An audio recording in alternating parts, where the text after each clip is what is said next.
Hey guys, today on JD Cars, we'll be swapping out this basic stock Jeep Wrangler front bumper, and we'll be swapping it out for this awesome powder-coated full metal EAG stubby front bumper with LED lights and built-in skid plate. I'm very excited to be installing this EAG front bumper on the Jeep here today. As any Jeep owner probably knows, the stock front bumper is prone to getting these dents. As you can see, there's one right here. I got one just a couple months ago in this section of the bumper right here, and I pulled it out.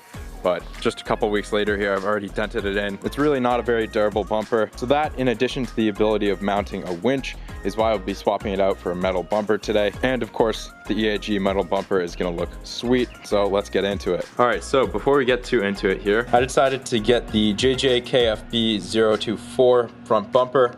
As you can see, it's a stubby front bumper with LED lights and a skid plate. With EAG's huge catalog of front bumpers, this definitely was not an easy decision. They have a huge range of aftermarket parts, so definitely be sure to check out EAG's selection of parts at viciousoffroad.com. So diving into this huge box here, everything is packaged very nicely in very thick styrofoam here. So we have a smaller box. This appears to be our mounting hardware. I'm not sure if it's for the skid plate or the front bumper, but we'll find out. We've got another small box here. So let's see what we got in this smaller box here. Oh, nice. So regardless of if you choose to purchase a set of D-rings separately, you do get D-rings included with the bumper and some nice thick black isolators to keep them from making noise and harming your bumper. Then over on the right here, we have a complete wiring harness for the LED lights that are installed in the bumper. Looks to be good quality wiring, and the connections have watertight seals on them, which is awesome. We have some installation instructions, of course, and two metal plates. Yet to be determined what these are for. And last but not least, we have some sort of USB device here. I'm not entirely sure what it is. I'm assuming it either has a file from EAG on it, maybe installation instructions, I'm not entirely sure. And we have a note regarding customer service. If you have any issues with your purchase, be sure to contact EAG. I've contacted them myself, and they have phenomenal customer service from Jeep enthusiasts just like you and me, which makes the experience that much better. All right, now the exciting part we've all been waiting for. So it looks like we have our skid plate on top of the bumper here. Let's get this unpackaged. Oh wow, this is nice. This is a solid skid plate. The skid plate is constructed of 5/32 inch steel sheet, and the entire skid plate is powder coated in a durable UV resistant textured black paint. That skid plate looked awesome. I can't wait to see what this bumper looks like.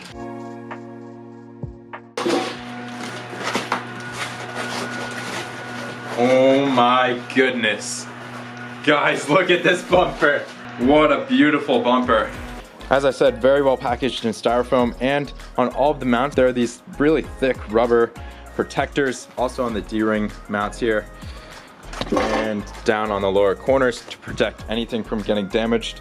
Excellent job on the packaging. Everything looks great. This bumper fits 2007 to 2018 Jeep Wrangler JKs. It has a stubby front width, which will increase your off-road ability, decrease weight, and decrease the possibility of hitting something with your front bumper. As with the skid plate, this is constructed of 5/32 inch steel sheet. We have D-ring mounts integrated into the bumper with a 4.75 ton capacity and an integrated winch mount, which can be used with up to a 12,000 pound winch, and these beautiful LED lights. So we're all set to go right out of the box here. So while a lift is in no means necessary for this installation, I will be putting the Jeep up on my MaxTrax lift here just to better illustrate the process to provide you with some better camera angles.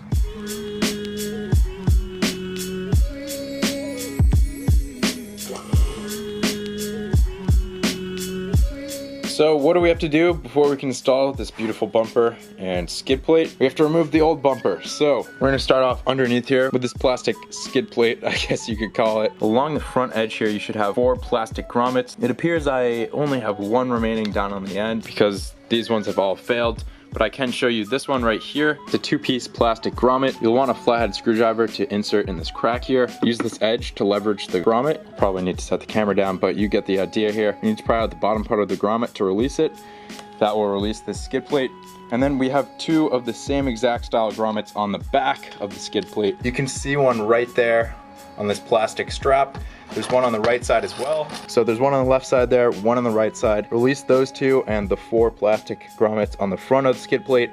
And then you can remove this entirely, and we won't be needing this plastic skid plate as we'll be replacing it with that full metal one from EAG. A little pro tip for you guys, use this included styrofoam that protected your bumper during shipping and place it under your front bumper here. That'll save your knees, elbows, back, etc. from the harsh concrete here.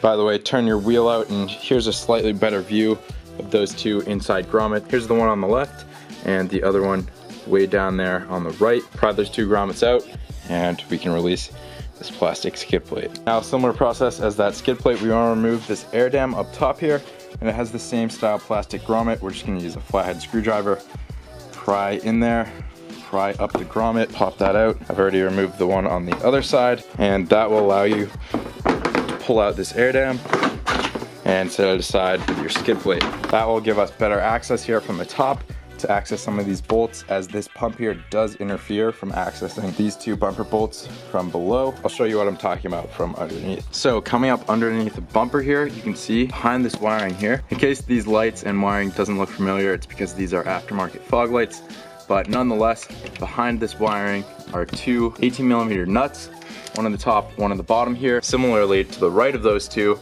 there are another 2 18mm nuts right here. The bumper has an identical bolt pattern over on the left near that pump there. I'll be using a combination of a small ratchet and breaker bar and a combination of shallow and deep well sockets to access these bolts. As I said before, you will need to access them from both below and from above for some of them, as is the case over here. I'd say this is the most challenging and time-consuming part of the installation, and it's really not even that difficult.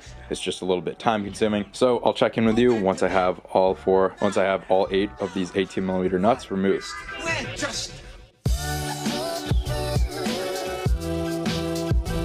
Once you removed all 18mm bolts, you can inch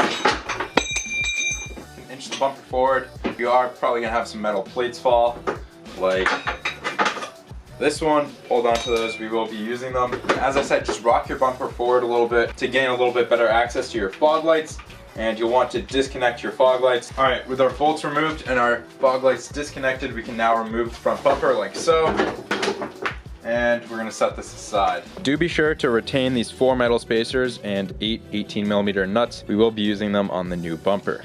While I have the bumper out of the way here, I do want to show you that there is a difference in my wiring from the stock fog light connectors, as I had aftermarket fog lights installed. As you can see, I had 2 wires, one for the actual projector bulbs themselves, and then 1 wire for the halo, because I had halo fog lights.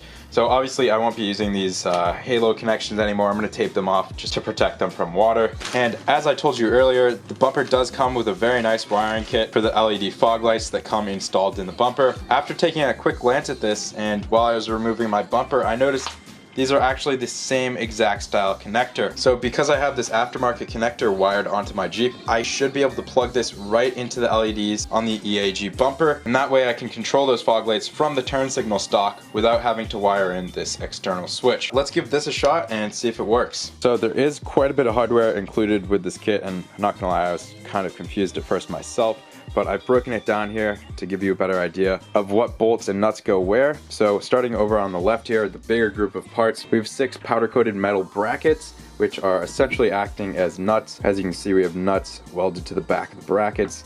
That's the same case on all of the brackets here, which will eliminate the difficult process of holding the nuts in place and then holding them with a wrench. We can simply tighten down these bolts. So all 8 of these bolts will be inserted into these brackets. These 4 shorter and thicker diameter bolts are going to be used on the larger brackets over here, which go on the sides of the skid plate. And these 4 longer, skinnier bolts are going to be utilized with the small square brackets. And the remaining 8 nuts, lock washers, and flat washers are going to be used on the bumper itself, and they're going to replace the factory hardware. That being said, I still would recommend retaining these 4 metal spacers, as they are important for proper fitment. All right, we finally get to take this beautiful EAG metal bumper and install it on the Jeep here. So with our bumper now placed on the car but not yet bolted down, we're gonna be checking out the fog light wiring situation here. As you can see, I taped off those two halo wires as we won't be using them anymore. And surprisingly enough, I was right. This is the same exact style connector that comes on this bumper. So I'm gonna plug these right in like so. Same thing on the other side here. And the only question now is, can the Jeep's factory wiring system accommodate these LED fog lights that come on the EAG bumper here? So I'm gonna fire up the car, not gonna start the engine, just turn on the accessory power, turn on the fog lights from the turn signal stock, and we'll see if they turn on. Alrighty, here we go. Here's the moment of truth. And, oh, let's go. Yes, the LEDs work. Let's go. Those are some bright LEDs, guys. Oh my gosh. I am super stoked that these fog lights work on the factory wiring system with no need for that wiring system included. So I don't have to run wires through the engine bay, through the firewall, into my cabin, and then hook it up to the battery. It's all plug and play. Well, essentially plug and play here. Most people won't have installed the aftermarket lights that I installed, so if you are in fact running the stock fog light system with the stock wiring, I'd suggest you take these two male connectors that are included on the wiring harness, chop them off with, I don't know, at least 6, 7, 8 inches of extra wire, then chop off your factory fog light connectors, replace them with this by either crimping or soldering them on to the factory wires, and then you're all set to go, and it's essentially plug and play. You can retain your factory fog light control without having to wire in this remote control into the cabin. Now that I've verified that we can in fact run these aftermarket LED fog lights on our stock wiring system, I'm gonna pull off the bumper here and we'll install that metal skid plate. So as I mentioned to you before, this is all the hardware necessary to install our metal skid plate. So we'll start off by grabbing these two large brackets here. And I will note these brackets are not symmetrical. It does matter which one goes on which side. So as you can see, this one fits onto this side. So we're gonna slide it in from the top here. So I'll insert the other bracket on the other side here. Simply slide it into place. We now need to install these 4 square brackets here. And taking a quick look at the skid plate here, you can see the setup for these square brackets is not symmetrical. The two on the driver's left side here are much more widely spaced apart than the two on the driver's right. So I'll show you where we're gonna be placing these 4 brackets. The first two on the passenger side here will be placed in the 2 innermost holes.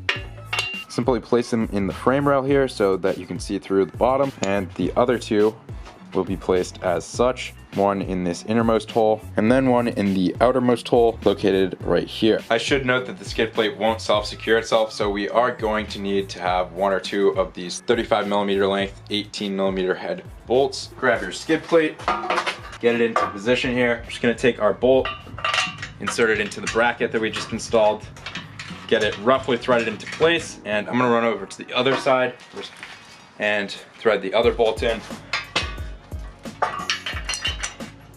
With those 2 bolts installed on either side, we now have the weight of the skid plate off of our hands. We do now want to install the other 2 35mm bolts, one on this side, of course.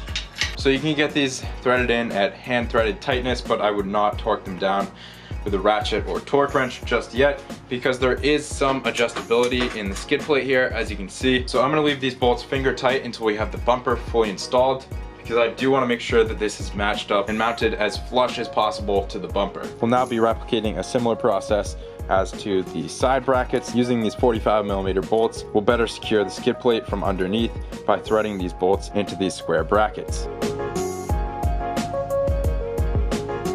And now back on with the bumper here. I'm gonna go underneath and connect my fog lights. So it's now time to secure the bumper to the Jeep. We'll be doing so with the included hardware and the 4 plates that we retained from the stock bumper.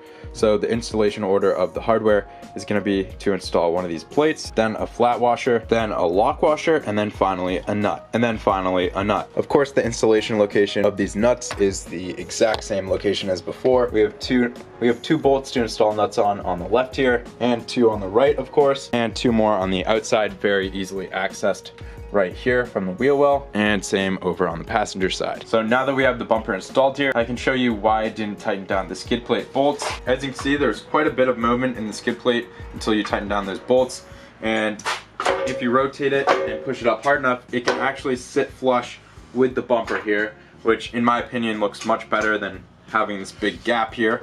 So what I'm gonna do is I'm gonna push it firmly against the bumper here and then tighten down all 8 skid plate bolts. These 2 on the end here are 18mm bolts and the 4 on the bottom are 17mm.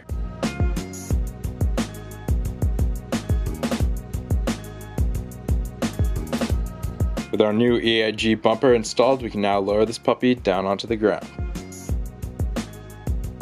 And now, as a finishing touch, let's install our D-rings on our D-ring mounts.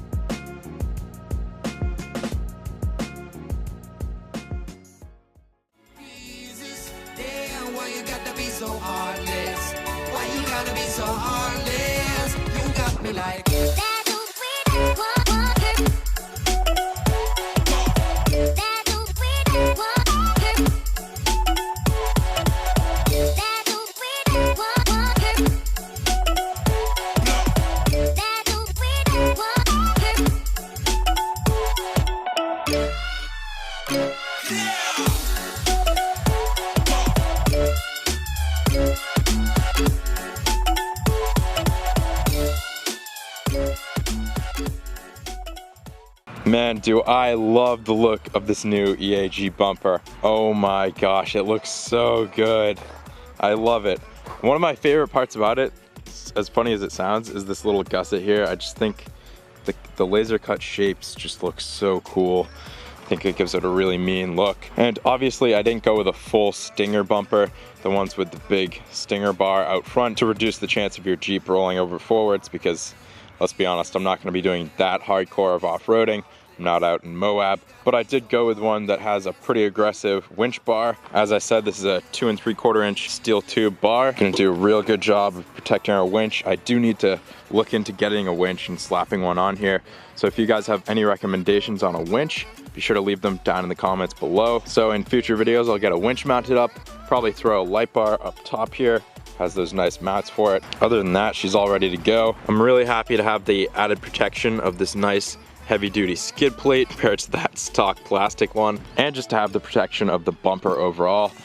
This thing looks like a beast. Obviously, as you can see, I did go with the stubby bumper just to maximize my off-road capability, and I also like the look of the stubby. But anyways, overall, I'm very satisfied with this EAG stubby front bumper. It took me maybe 4 hours to install, and keep in mind I was filming that entire time. You can definitely save yourself a lot of time, as I showed you, by wiring in the LEDs to the factory wiring system. So that would be my #1 tip for this installation. Other than that, just take your time, follow the video, and you can get this done at home with very minimal tools, and you'll completely transform the look and functionality of the front end on your JK. So that's gonna wrap up this video. I'd like to pay a huge thank you to AJ from ViciousOffroad.com for making this video possible. Be sure to check out the link in the description below to see this bumper and all the other products on ViciousOffroad.com. Other than that, I hope you guys enjoyed this video. If you did, please leave a like below, subscribe for more Jeep content, and I'll see you guys next time on JD Cars.